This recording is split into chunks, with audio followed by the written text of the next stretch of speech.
Reggie Miller calling the Nuggets at the Clippers tomorrow night at 10:30 Eastern on TNT. And Aloysius is back with us. I guess the Pacers are back, huh, Reg? See what one game will do for you against a top-niche team like OKC? Yeah, I don't even know what that means. What does it mean? It's tough because, in my opinion, I really didn't think Miami really wanted that number one seed anyways. They're more worried about health going into the playoffs. And since training camp, the Pacers have been preaching, we want that number one seed because if there's a Game 7, we want it in Baker's life. And it looks like they're going to end up with that number one seed. They faltered along the way. They get what they want. Dwayne Wade was back healthy and looked pretty good. The Heat get what they want, that number 2 seed and a healthy roster going into next week's playoffs. How many teams can win the title? 5. And they are? I would say Pacers, Heat, OKC, San Antonio, Clippers. If you had to put a 6th in there? I would go with, as a dark horse, maybe Brooklyn. Really? Perhaps. I mean, they were built for the playoffs. They weren't built for the regular season. No back-to-backs. They have guys that have won on that team, obviously, in Pierce and KG. And they've got, in their offense, they've got guys, ISO Joe Johnson, Darren Williams, who can make shots, and Paul Pierce. I mean, those, again, in a playoff situation, no back-to-backs, Brooklyn, real dark horse. I was curious about one-and-dones when you were in the NBA, and these kids would come in, because from my vantage point, I look at them as they get into that second contract. The sooner you get in, the sooner you get into that max deal there. But As far as, was it talent?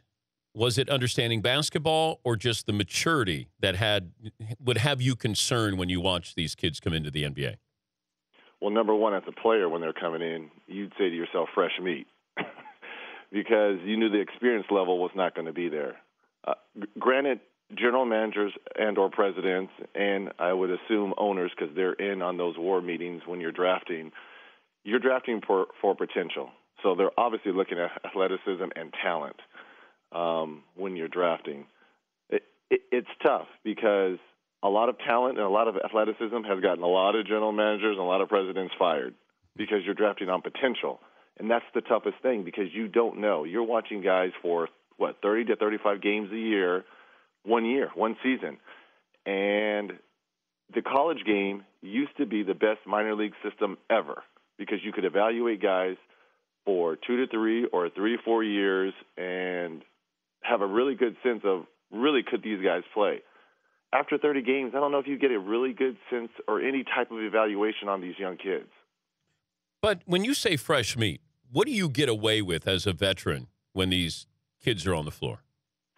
Well, for instance, if Andrew Wiggins or Jabari Parker were coming in and they're going to be playing a shooting guard and or small forward, well, obviously they would have to check me. You cannot tell me if I take them down and it's called single-double action or motion, I'm going to take them down on the baseline, and I'm going to run them either off Dale Davis or Antonio Davis on either block. And there's no way that Andrew Wiggins or Jabari Parker is going to be able to hang with me because they're not used to the speed of the game, the physicality, or they could watch all the films they want. They could go over all the shoot-arounds they want. Now, eventually they would catch on because you grow into your body, you grow into the system. But if I got a hold of those guys at a young age, come on, I would just run them ragged. It's fresh meat. Best rookie. I don't care how good they are. It happened to me. Randy Whitman, who is the slowest man alive, who was the slowest player alive, who played for Atlanta on those great teams with Doc Rivers and Dominique and all those guys. My first exhibition preseason game was versus Atlanta. Randy Whitman was driving me crazy, running me off screens in motion system. Now, come on. Who's the best rookie you ever saw? You're not used to it. I played tons of summer pickup games with Magic and Cooper and all the pros. That was great. But once you get into a team setting, that first month, it's so difficult getting used to the pro game. It's fresh meat when you see a rookie. Now, you catch on quickly because it's sink or swim. Best rookie you ever saw? I chose to swim. To swim, Reg, the best rookie you ever saw. that I faced personally. Yeah. People are going to die when I say this, but I'm going to have to say LeBron. And the reason why I say this, the same action I just told you, I would just run them ragged. See, I know I was only 6'7", 187 pounds towards the end of my playing career, and I used to be able to throw guys off, with the wrist. If they try to hold, I'd run left, run right, and kind of throw the wrist. I tried to do that to LeBron, and he did not move. I'm like, oh, this kid is good. He's real good. So I would try to do tricks on LeBron, and he didn't fall for it. So I was like, okay, this kid has been around the block a few times. Did you have to guard him? No. Thank God for Ron Artest. Ron, go get him. Go get him, young fella. How many points would LeBron put up on you if you guarded him the entire game? Am I in my prime or am I 38, Reggie? I'm going to go. I was 38, Reggie, when I had to guard him. Okay, in your prime, Reggie. See, it would be a little bit easier for me. And I say that because people are like, you didn't play any defense. First of all, people, you don't play 18 years in the Central Division. At that time, it was the black and blue of basketball if you didn't play some type of defense. I was not giving up 25, 30 points a game. I played great team defense. Individual, okay, you can shake your hand, but I played great team defense. There's a difference here. You knew I was shaking my head, didn't you? Yes, I did. I did. But did anybody ever light you up for a lot? Yes, and I remember this one. I'll always remember this. It's when Ron Harper was traded to the Clippers, and we were playing the Clippers at the sports arena, the old sports arena downtown, and he had one of those games that he had come off one. He had tore his ACL the season before. I had literally 50 people come up from Riverside, California to watch me play. This is maybe my third or fourth year in the league. And he literally put 45 points on me in the sports arena. And there was absolutely nothing I could do. That was the one game I ever felt torched. Even going against Michael Jordan, who had 40-plus games on me, no one else really got 40 on me. But that one game, I'll always remember because I was all over him all game, and he was just throwing shots in left and right. I'll never forget that game ever. Because not only the fact that he scored 45, but I had, our pastor from our church was there, the whole congregation. He had 50 tickets of all these people that, we're going to go watch our brother Reggie Miller play, and I get lit up for 45. Even the Lord couldn't help you shut down Ron Harper. The Lord could not help me on that particular day. It was so family, friends, the church congregation, it was sad. Did you play other sports growing up? Baseball was my first love. But your brother played baseball. Yes, but baseball was my first love. I wanted to be the next Rod Carew. So once I got to high school, I was either going to play center field or maybe shortstop. The coach wanted me to pitch because I was an all-world Little League pitcher, as we all are. Everyone can pitch in Little League. But as we all know, the mound is a little bit further once you get to Pony League and high school. And I wasn't going to be Jeff Samardzija and throw 100 miles an hour. So the coach wanted me to pitch. I'm like, no, I'm going to play center field. He's like, no, you're going to pitch. Well, I'm going to play basketball then. So that's when I started to concentrate on basketball my freshman year of high school. But I really wanted to be a baseball player. Were you a Dodger fan? Now, come on, stop that. You know I was not. I grew up what?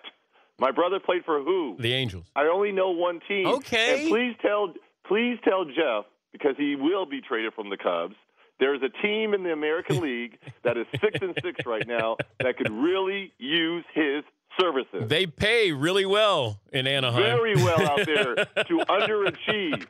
Think about this. Hey, Josh Hamilton, hit frickin' home runs. Stop trying to be Mike Trout and slide into first base. What, you idiot? What are you? Stop the hustle plays. Leave that to Mike Trout. Sliding into first base. Are you kidding me? Hit home runs. I don't hear this anger. Know your role. I don't hear this anger anywhere else except for baseball and your Angels. I'm passionate about my Angels. So is Mr. Marino. Mr. Marino is probably in his. Yeah. Artie Marino is in his playoff suite saying, "Are you kidding me?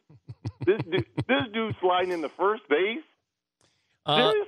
Hey, I saw where there was a report in New York Daily News on Sunday. They're trying to be polite and say goodbye to Mike D'Antoni with the Lakers.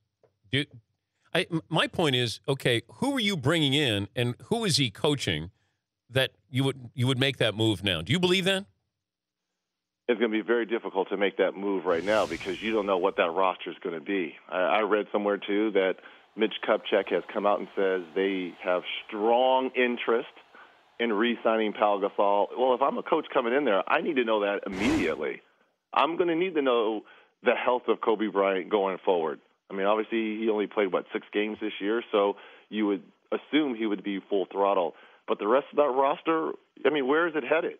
So if you are a head coach coming into that type of situation for the Lakers, you want to know what the answers to those 2 questions are going to be. And let's say this, too. Mike D'Antoni, he's a great guy, but put in a very difficult situation because from the get-go, I didn't think that offense was going to work with that type of roster. It's just very difficult. Did you ever regret sharing secrets with Kobe Bryant in the offseason? No, not really, because, I mean, he shared secrets with me as well. So I think it's kind of good you always want as much advantage as you can get, a tail on a player. It was the reason why when Michael Jordan was making Space Jam and he had that Space Dome out there on that lot, Paramount or Warner Brothers, I believe it was, that I went there and played games every single day. I had to try to find a tail on MJ. Normally, I wouldn't have done that, but that was the only way I was going to get close to MJ on an everyday basis to see if I could find a tail. What was it? It was, there is no tail on Michael Jordan. That's why he's the greatest. Look, I went there for the whole summer while he was filming Space Jam, and we played every evening from 7 to 9, 10:30. The best runs ever, pickup games ever, 3-4 teams. And I went against him every single day for 3 months, basically. And then I would go home and literally write down, okay, well, he went right, X amount of times, left him X. He posted up this. The next day it'd be different. Next day it'd be different. Next day it'd be different.